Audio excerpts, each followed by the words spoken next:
Savitri silks చేనేత వస్త్రాల అద్భుత ప్రపంచం. సంప్రదాయం స్టైల్ ఒకే చోట.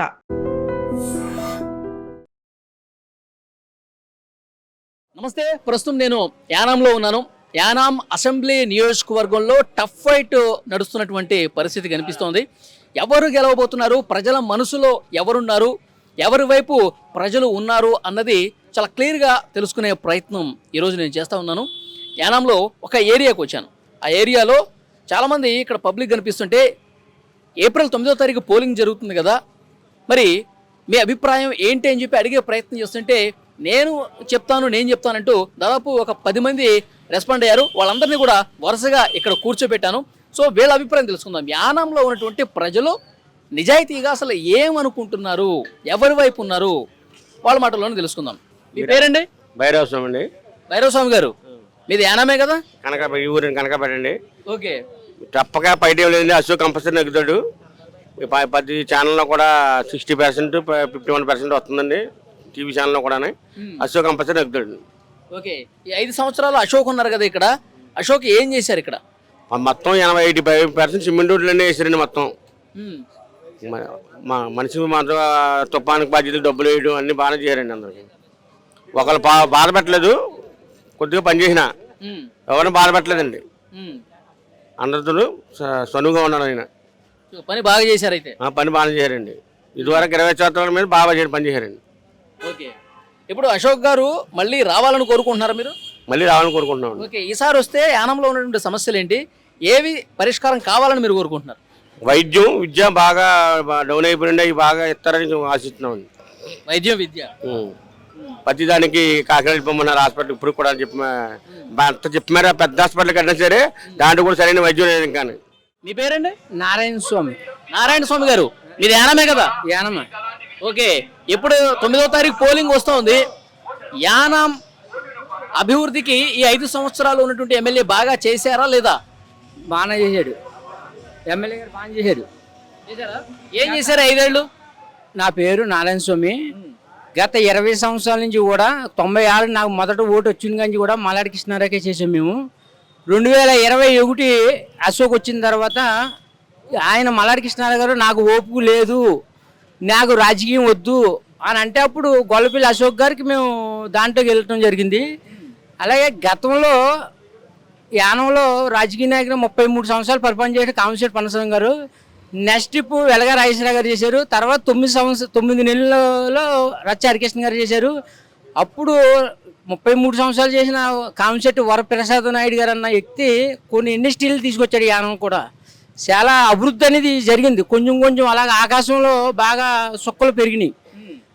నిరుపేదలందరూ కూడా ఇక్కడ ముమ్మిడివరం, అమలాపురం, ఇలాగా కాకినాడ పైనుంచి ఇలా సామలకోట ఏరియా కూడా జీవనోపాధి కోసం ఫ్యాక్టరీలకి వచ్చేవారు అందరూ కూడా.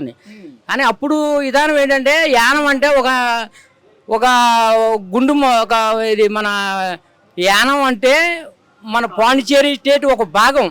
ఆంధ్ర గవర్నమెంట్తో కాకుండా మనకి ప్రత్యేక నిధులు సెంటర్ నుంచి మనకు వచ్చి ఇక్కడికి. కానీ కేంద్రపాలిత ప్రాంతం ఇది ఒక ముక్క, పాండిచేరికి ఒక ముక్క ఇది. కానీ ఈ ఫ్యాక్టరీల వలన ఎంతో మంది బతుకువారి జీవనోపాధం. కానీ ఇప్పుడు విధానం ఏంటంటే ఈయన ఈ ఫ్యాక్టరీలకి ఎవరికో కూడా ఒక ఉపయోగం చేయలేదు అతను. ఈ 96 చేసిన కక్ష సాధించుకున్నాడు తప్ప కానీ ఇక్కడ ఏ విధంగా కూడా ఒక ఫ్యాక్టరీ కూడా గోదట్లో కలిసిపోయినాయి అన్నీ కూడా. ఇప్పుడు 2020లో నాకు వద్దు, నాకు ఓపిక లేదు అని అంటే మేమంతా కూడా గొల్లపల్లి అశోక్కి మేము మద్దతు పలికాం. కానీ ఈ కుర్రోడు చదువుకున్న వ్యక్తి, అతను విజ్ఞానం ఉంది, బాగుంది, పర్వాలేదు, యువకుడు.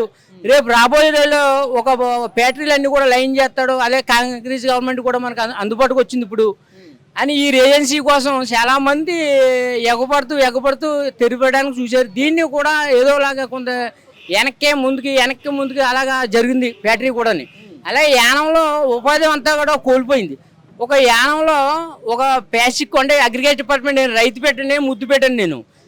కానీ ఈ రైతు అన్న వాడికి 25 సంవత్సరాలు 30 సంవత్సరాలు చేశాడు కానీ 5 టన్నులు చేశాడు. కానీ యానంలో రైతు అన్న వాడికి ఒక గేదెలోని కానీ ఒక సబ్సిడీ ఫ్యాక్టరీ కానీ ఏమి కూడా లేవు ఇక్కడ. కానీ ఒక పవర్ షో ఒక 40 లక్షలు 50 లక్షలు ఖర్చు పెడుతున్నా పని ఇవన్నీ కూడా లేవు. యానంలో ఇళ్ళ పట్టాలు కూడా లేవు. ఆ రోజు కనకాల బైరేశం గారు ఇళ్ళ పట్టాలు వచ్చినాయి.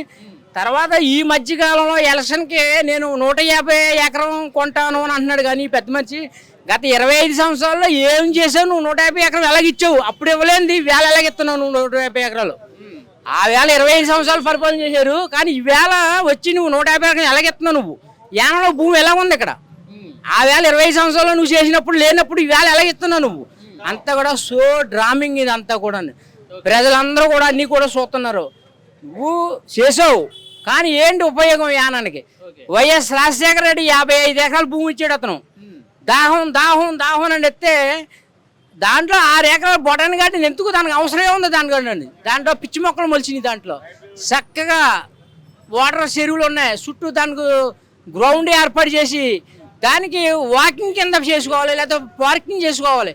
అంటే ఈ 6 ఎకరాలు కూడా పట్టాలు ఇచ్చుకోవచ్చు, లేకపోతే దాన్ని ఏదో చేసుకోవాలి తప్ప ఇలాంటివన్నీ కూడా ఎందుకు దానివల్ల ఉపయోగం? అదొకే. ఇప్పుడు ఈ 5 సంవత్సరాలు అశోక్ గారు ఉన్న 5 సంవత్సరాల్లో ఎలాంటి డెవలప్మెంట్ జరిగింది చెప్పండి. అశోక్ గారు ఉన్న టైంలో కానీ ఇతను ప్రతిదీ కూడా ఆటంకం చేశాడు.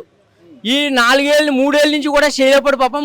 2 ఏళ్ళు కూడా ఒక 6 ఏళ్ళు మార్చిన తర్వాత కొంత పనులన్నీ కూడా 25 సంవత్సరాల్లో జరిగిన కనకాలపేట సుబ్రహ్మణ్య స్వామి గుడి గారి బైపాస్ వరకు కూడా రోడ్లు పడలేదు. వచ్చిన అమౌంట్లు కూడా వెనక్కి వెళ్ళిపోయినాయి గతంలో. ఈయన పంపించాడు ఇవన్నీ కూడా. కానీ ఈ కుర్రోడు వచ్చి వేసాడు ఎమ్మెల్యే గారు అశోక్ గారు అన్న అతను బాగా చేసాడు. అతను రోడ్లు 20 సంవత్సరాల నుంచి ఆ కాళ్ళు బురదల్లో దూరిపోయి చేసేది తప్ప లేవు. కానీ యానంలోనే మాత్రం ఈయన అశోక్ వచ్చిన తర్వాత కొంత ప్రశాంతంగా ఉంది వాతావరణం. యానంలో కుల మతం అనేది లేదు, అందరూ కూడా సమానమే. అందరూ కూడా మా ఊర్లో నిన్న ఒక అబ్బాయి అన్నాడు, కులం కులం కులం కులం కాదు. 96 ఎలక్షన్ వచ్చినప్పుడు మల్లాడికే మద్దతు చేసాం మేమంతా కూడా. కులం లేదు, తను వ్యతిరేకంగా ఉన్నప్పుడు వేళ కులం అంటున్నాడు. కులం కాదు ఇది, అందరూ కూడా సమమే. కాంగ్రెస్ అట్లే మన హస్తం, అన్ని వర్గాలకి సంబంధించిన హస్తం ఇది కాంగ్రెస్. అంచేత ఈసారి కూడా గొల్లపిల్లి రావాలి వస్తాడని ఆనందంతో ఉన్నారు జనాలందరూ కూడా. ఈ రేజెన్సీ కూడా తెలిపడానికి అవకాశం ఉంది. అలాగే అందరూ కూడా నిరుపేదలు అందరూ కూడా ఇవాళ నిరుద్యోగులు ఉన్నారు, ఇవాళ చదువుకున్న కుర్రోళ్ళు ఉన్నారు, అందరూ కూడా ఉద్యోగాలు లేవు ఇవాళ. అందరూ కూడా ఏం చేయాలని నాకు ఆలోచనతో ఉన్నారు వీళ్ళందరూ కూడా. గత 33 సంవత్సరాలు పరిపాలించిన కామశెట్టి పనసంగ గారి ఫ్యాక్టరీలు అన్నీ కూడా గోదట్లో కలిసిపోయి దాన్ని మళ్ళీ ఏదో వస్తాయని ఆశతో ఈ కాంగ్రెస్ ప్రభుత్వంలో వస్తాయని ఆశతో ఉన్నాం ప్రతి ఒక్కరు కూడా. ఓకే, ఒక్కసారి ఇటు పక్కకు జరగండి, ఇటు పక్క జరగండి. మీ పేరండి? వెంకన్నబాబు అండి. ఆ? వెంకన్నబాబు అండి. వెంకన్నబాబు. ఓకే, ఇప్పుడు 5 సంవత్సరాలు పాలన ఎట్లా ఉంది అశోక్ గారి పాలన? రోడ్లు వేసారండి, రైళ్లు వేసారండి, రోడ్డు వేసారండి, రైళ్లు వేసారండి, అన్నీ వేసారండి. డబ్బింగ్ యార్డ్ మా ఊరు పొగ వచ్చేసి డబ్బింగ్ అంగడి తీసారండి. అన్ని బాగానే చేసారండి. ఇతను ఇండిపెండెంట్ నిలబడతా వాళ్ళండి. అక్కడ ప్రభుత్వం లేకండి 4 సంవత్సరాలు అతను ఇబ్బంది పడినండి. లాస్ట్ సంవత్సరంలో బాగా చేసాడండి. అన్ని పనులు కూడా సక్రంగా 80% పూర్తి చేసాడు. అంటే ఏం జరిగినాయి? రోడ్లు అండి, డ్రైన్లు అండి, ఇవన్నీ బురదలోంచి వెళ్ళారు. పెన్షన్లు కూడా అండి ఇది వరకు తిప్పుకునేవారండి, అలా తిప్పకుండా పెన్షన్లు ఫ్రీగా వచ్చేస్తున్నాయండి ఇప్పుడు, ఎవరికి ఇబ్బంది లేకుండా. అన్ని బాగా జరిగినాయండి. అయితే ఫోన్లలో టీవీల్లో ఈయన మల్లాడి గారు చెప్తా ఉన్నారు కదా, అవినీతి చేసేసాడు, ఇష్టారీతిన చెత్తలు అవినీతి, కాంట్రాక్టుల దగ్గర అవినీతి, ఇవన్నీ కూడా ఆయన మాట్లాడుతూ ఉన్నాడు. నిజం కదా? నిరూపించాలి కదండి. అతను ఏమీ లేదండి అలాగంటారండి. బాగానే చేసాడండి అతను. మా డ్రైన్లు రోడ్లు ఎక్కడ కూడా శుభ్రంగా వేసాడండి అతను. మా ఊరు పొగ వచ్చేసిందని ముక్కు మూసుకెళ్ళివారండి డబ్బింగ్ యార్డ్, అది తీయించారండి. అన్ని బాగానే చేసాడండి అతను. అసలు యానంలో ఎక్కడున్నాడు అశోక్ అని చెప్పి ప్రశ్నిస్తూ ఉన్నాడు ఆయన. యానంలో అసలు సొంత ఇల్లు కట్టుకున్నాడు కదండి, చూస్తున్నాడు కదండి అతను. అసలు యానంలో ఉండడు, ప్రజలకు అందుబాటులో ఉండడు, వరద వచ్చినా ఒప్పిన వచ్చినా ఏం వచ్చినా అసలు పట్టించుకోలేదు. అసలు ఆయన ఉండి కూడా ఏం ఉపయోగం అని ప్రశ్నిస్తూ ఉన్నాడు కదా ఆయన. అంటే అండి అతను ప్రభుత్వం లేదండి, ప్రభుత్వం లేదు. ఆయన చేద్దరేటప్పుడు ఇతను ఆటంకం కలిగించుకోవడం అంటున్నారండి జనం. అతను అలాగే లాక్కొచ్చి లాస్ట్ సంవత్సరంలో బాగా చేసాడు పనులు. నేను సార్ మీ పేరు? కృష్ణ గారు, 5 ఏళ్ల కాలంలో అశోక్ గారు ఎలాంటి అభివృద్ధి కార్యక్రమాలు చేశారు? చాలా ఉన్నమట్టి ఆయన చేతనైన మట్టికి అంత అభివృద్ధిలోనే నడిచాడు. కానీ ఇతను చేసిన పని ఏంటంటే 12 వచ్చిన టెండర్లు కానీ, వర్కులు కానీ, డ్రైనేజీలు కానీ, రోడ్లు కానీ ప్రతిదీ కూడా అతన్ని ఎక్కడ ఏ మనిషి ఇబ్బంది పెట్టలేనంత ఇబ్బంది పెట్టి అతను అశోక్ని ఇబ్బంది పెడుతున్నానే అనుకున్నాడే కానీ ప్రజలను ఇబ్బంది పెడుతున్నానని తెలుసుకోలేకపోయాడు. ఏమి ఇబ్బంది చెప్పండి ఒకసారి, వివరించండి ప్రజలకి. ఏమి ఇబ్బంది పెట్టారు మల్లాడి గారు అశోక్ని? ఇప్పుడు కనకాలపేట ఉందండి, కనకాలపేట రోడ్లు కానీ, డ్రైనేజీలు కానీ 2 సంవత్సరాల ముందు వర్కులు పాండిచేరి నుంచి మా అశోక్ టెండర్లు తీసుకొచ్చాడు, టెండర్లు వేయించి. ఆ టెండర్లనే 2 సంవత్సరాల నుంచి ఇప్పుడు దాకా మొన్న ముందు ఆర్ఏ ఉన్నవాడు వాడు మాకు సపోర్టు, అశోక్ సపోర్ట్ లేకుండా ఉండిపోయాడు. ఏ వర్క్ కూడా జరగనివ్వలేదు. ఇప్పుడు కొత్తగా ఒక 6 నెలల పాటు మన ఇంకో ఆర్ఏ వేశారు, కలెక్టర్ వేస్తే ఆయన 6 నెలల్లో అన్నీ కూడా శంకుస్థాపన చేయించేశాడు. అప్పటికప్పుడు జరిగిపో కదండి, నిజమిదే కదా. ఇప్పుడు నిజం మనుషులు తెలుసుకోవాలంటే నిజం ఎక్కడి నుంచి వస్తుంది? ఇప్పుడు ఆర్వే మారినే శంకుస్థాపాలు స్టార్ట్ అయిపోయినాయి. ఇప్పుడు వర్క్ చేయాలంటే టెండర్ పెట్టాలి, కొటేషన్ వేయాలి, మామూలుగా కొలతలు అవ్వాలి, ఇవన్నీ అవ్వాలి కదా. అవన్నీ నెలలోని 2 నెలల్లో జరిగిపో కదా. ఒక 6 మాసాల సంవత్సరం పాటు అవన్నీ జరిగితేనే ఆ రోడ్డు వేయడానికి పర్మిషన్లు వస్తాయి, అంతే కదండి. అశోక్ గారి మీద ఒక విమర్శ చాలా బలంగా చేస్తూ ఉన్నారు. ఒక విమర్శ చాలా బలంగా చేస్తూ ఉన్నారు. ఎవరు మల్లాడి గారు అనుచరులు కావచ్చు, ఆయన మద్దతుదారులు ఏం చెప్తా ఉన్నారంటే, ఆయన గెలవక ముందు నేను ఇళ్ల పట్టాలు ఇస్తాను, మీరందరికీ ఇళ్ల పట్టాలు ఇచ్చి మీరు ఇల్లు కట్టుకున్న తర్వాతే నేను ఇల్లు నిర్మించుకుంటాను అని హామీ ఇచ్చారంట. సో యానం వాసులుగా మీకు తెలిసి ఉంటుంది. కానీ ఎవరికి ఇల్లు రాలేదు, ఆయన ఇల్లు కట్టుకున్నాడని చెప్పి విమర్శిస్తూ ఉన్నారు. దీని గురించి ఏం చెప్తారు? మీరు చాలా మంచి క్వశ్చన్ అడిగారండి. అసలు అడగవలసిన క్వశ్చన్ అడిగారు. అది మేము చెప్పవలసిన క్వశ్చన్ కూడా అదే. ఇప్పుడు ఏంటంటే ఇక్కడ జరిగింది, ఇతను 25 సంవత్సరాలు పరిపాలించాడు. 25 సంవత్సరాలు పరిపాలించి ఒక 10 సంవత్సరాలు అయితే పట్టాలు అయ్యి ఇచ్చాడు. అది మాత్రం కృష్ణారావు వాస్తవం అండి. పట్టాలు కానీ 15 సంవత్సరాలు పట్ట కమిటీ లేకుండా చేసాడండి యానంలో.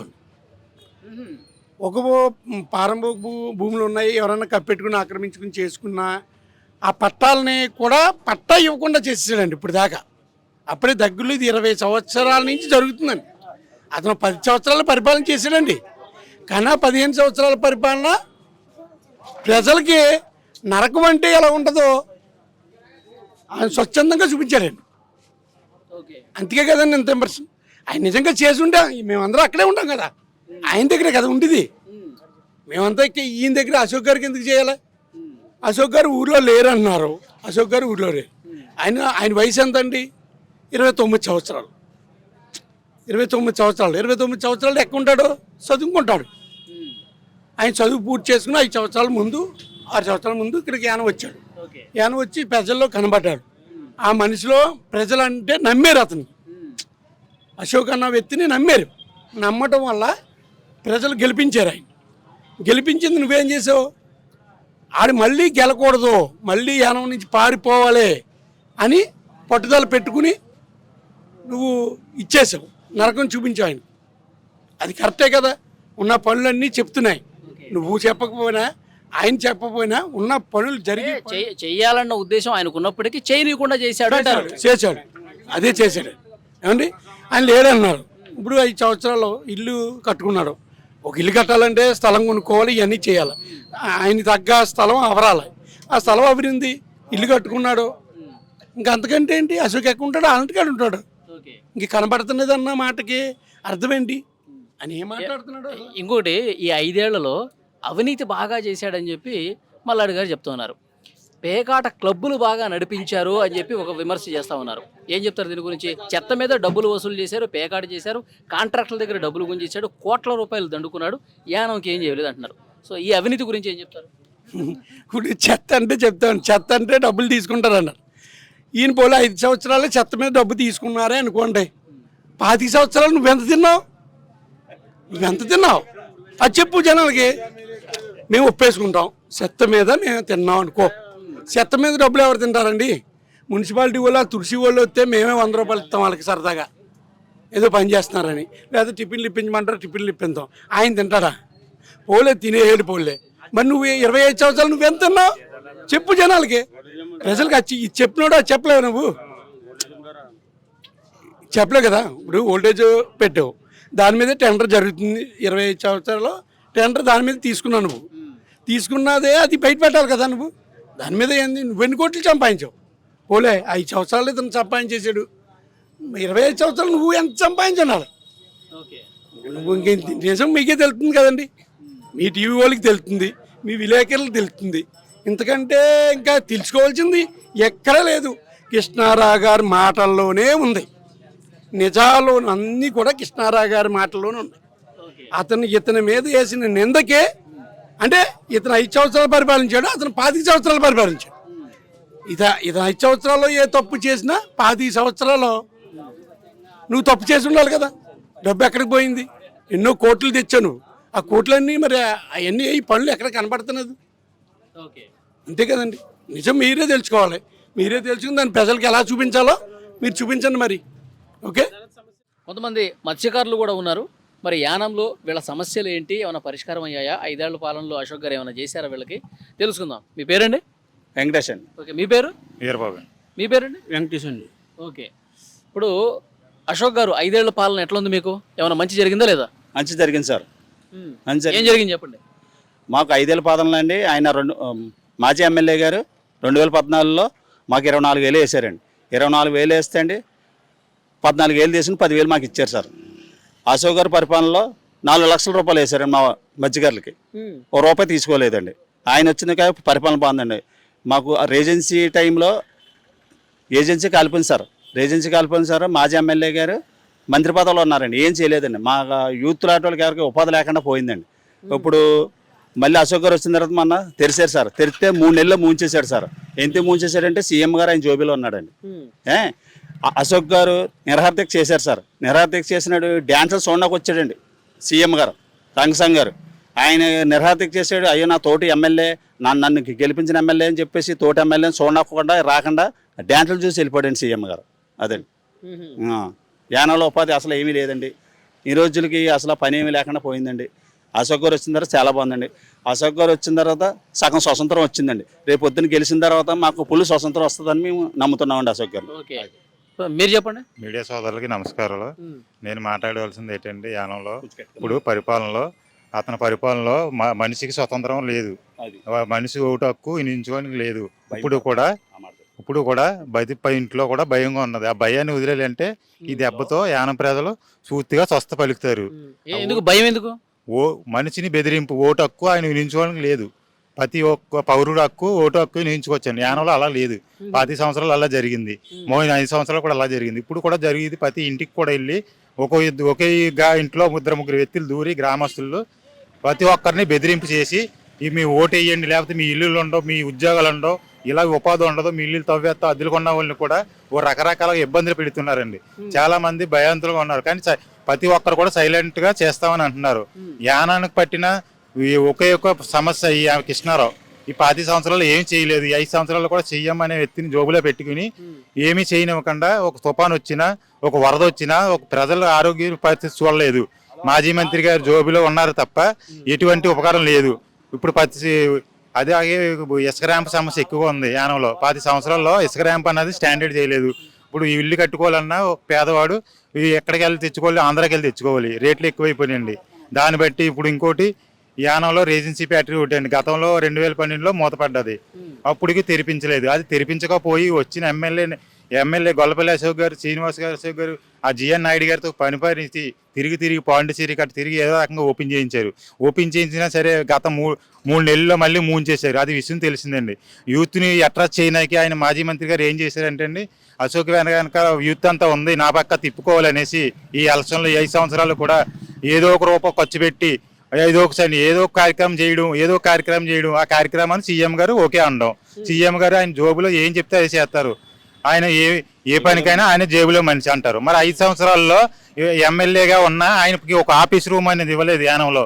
ఒక శాసనసభ్యుడికి యానంలో ఒక ఆఫీస్ ఇవ్వాలి, అలాంటిది ఆఫీస్ ఇవ్వలేదు. గవర్నమెంట్ ఉద్యోగస్తులు కూడా ఎవరు కూడా సక్రంగా పని చేయనట్లేదు. ఏదైనా సరే కాల్ అడ్డ పెట్టేస్తున్నాడు, ఏళ్ళు అడ్డ పెట్టేస్తున్నాడు. జీఎం గారితో ఫోన్ చేయించడం, ఒక రోడ్డు వేయాలన్నా, ఒక వర్క్ చేయాలన్నా ప్రతిదానికి అడ్డుగా నిలబడ్డాడు 5 సంవత్సరాలు. ఈ 5 సంవత్సరాల పదవి కూడా ఆయన అనిపించారు. ఇంకా అలాగే కాకుండా ఇంకా ఈ కొన్ని సమస్యలు ఉన్నాయండి. ఏంటంటే ఇప్పుడు రేజెన్సీ తెరిపితే మూసేశారండి. అది అందరికి తెలిసిన విషయం. జాబ్ మేళాని పెట్టాడు, యూత్ని అట్రాక్ట్ చేసి ఎలక్షన్లో నా వైపు తిప్పుకుందామని చేస్తే అప్పుడు ఏమైందంటే అండి, ఆ యూత్లో వచ్చిన జాబులు కూడా ఎవరికి కూడా ఒక్క జాబ్ అన్నది లేదండి. 25 సంవత్సరాల్లో ఒక జాబ్ అన్నది లేదు. ఇప్పుడు ఉన్న పలంగా జాబ్ మేళాన్ని పెట్టేస్తే ఎంతో మంది యూత్ అంతా అట్రాక్ట్ అయ్యి వెళ్ళిపోయారండి. మాకు మాజీ మంత్రి గారు జాబులు ఇస్తున్నారు అనేసి ఒక్క జాబు కూడా లేదు. కావాలంటే మీరు ఎంక్వైరీ చేయండి, మీడియా ద్వారా కనుక్కోండి, ప్రతి ఏరియా తిరగండి. ప్రతి ఏరియాలో కూడా పార్కుల పేరు చెప్పి ఒక 20 పార్కులు కట్టారండి. పార్కుల వల్ల ఉపకారం లేదండి. ఏ పార్కు కూడా డెవలప్మెంట్ లేదండి. ఉన్న ఈ పక్కనున్న బొటానికల్ పార్క్ కట్టారండి. అన్ని పార్కులు ఉన్నాయి, మళ్ళీ బొటానికల్ పార్క్ కట్టారండి. ఆ పార్కు వల్ల ఉపకారం లేదు జ్ఞానానికి. వైఎస్ రాజశేఖర రెడ్డి గారు 55 ఎకరాల చెరువు స్థలాన్ని ఇస్తే కొంత చెరువును తవ్వించారండి. చెరువును తవ్వించి మిగతా పార్క్ చేశారు. యానంలో ఉన్న పార్కులన్నీ ఓ పక్క అవుతాయి. ఈ పార్క్ ఉన్నదండి, అందులోకి వెళ్ళినాక 10 రూపాయలు 20 రూపాయలు టికెట్ పెట్టారండి. ఒక గవర్నమెంట్ పార్కులోకి వెళ్ళిన టికెట్ ఎందుకండి? అది లవర్స్ పార్క్ కింద పనిచేస్తుందండి. అది యూత్కి పెద్దలకు ఏం పని చేస్తలేదండి. ఆయన ఇంకొకటి చేశారు ఏంటంటే ఇటువంటి కార్యక్రమం చేయరండి. 10 సంవత్సరాలు చేసింది సింగపూర్ బాగా చేశారండి. ఇంకెందుకండి? ఏం ఉద్ధరిస్తారండి? ఇప్పుడు ఏవో చేసేస్తున్నారు, ఏవో చేసేస్తారండి. ఇంకెందుకు? యానాన్ని అంతా నాశనం చేశారండి. బతుకుదేరు లేదండి, ఉపాధి లేదండి, అవి ఇల్లు స్థలాలు లేవండి. 10 సంవత్సరాలు స్థలాలు ఇచ్చింది లేదు. ఇప్పుడు ఏదో ఇచ్చేస్తాను అలా ఇలాగా చెప్తున్నారండి. ఇప్పుడు సీఎం మళ్ళీ అశోక్ గారు రావాలంటారు. మళ్ళీ అశోక్ గారు వస్తే యానానికి పూర్తి స్వతంత్రం వస్తుందండి. ప్రతి ఒక్కడు కూడా గౌరవంగా ప్రతి ఒక్కడు ధైర్యంగా తిరుగుతాడు. ఆడు ఓటు ఒక్క వినియోగించుకోవాలని లేదండి. 10 సంవత్సరాలు ఇప్పుడు కూడా అదే జరుగుతుందండి ఆయన పాలన. ఓకే, మీ పేరండి? వెంకటేష్ అండి. ఓకే, ఏం చెప్తారు? అశోక్ గారు మళ్ళీ రావాలా? అశోక్ గారు మళ్ళీ రావాలండి. అన్నం వచ్చినాక పట్ట ఇవ్వాలండి. ఇప్పుడు మేము ఇలా మాట్లాడుతున్నామంటే ప్రతి ఒక్కరికి కూడా ఈ రోజు స్వతంత్ర అభ్యర్థిగా పోటీ చేయడానికి సిద్ధంగా అవుతున్నారండి. 5 సంవత్సరాల్లో చాలా మంది అశోక్ గారి ధైర్యం బట్టి ప్రతి ఒక్కరు రోడ్డు ఎక్కుతున్నారండి. అది విషయం ప్రతి ఒక్కరు గమనించాలండి. లేకపోతే ఈ 10 సంవత్సరాల్లో ఎవడు కూడా రోడ్డు ఎక్కి ధైర్యం చేసే హక్కు ఎవరికి లేదు. ఈ ఉద్యోగస్తులను కూడా చాలా మంది భయపెడుతున్నారండి. అక్కడక్కడ మేము వింటున్నామండి, ఓటు ఇవ్వకండి మిమ్మల్ని బెదిరిస్తాం, వ్యాపారస్తులు బెదిరించడం ఇలాగ అలాగ చేస్తున్నారండి. ఇంకా ప్రతి ఒక్కరు కూడా వాళ్ళ ఓటు హక్కు వినియోగించడానికి లేదండి.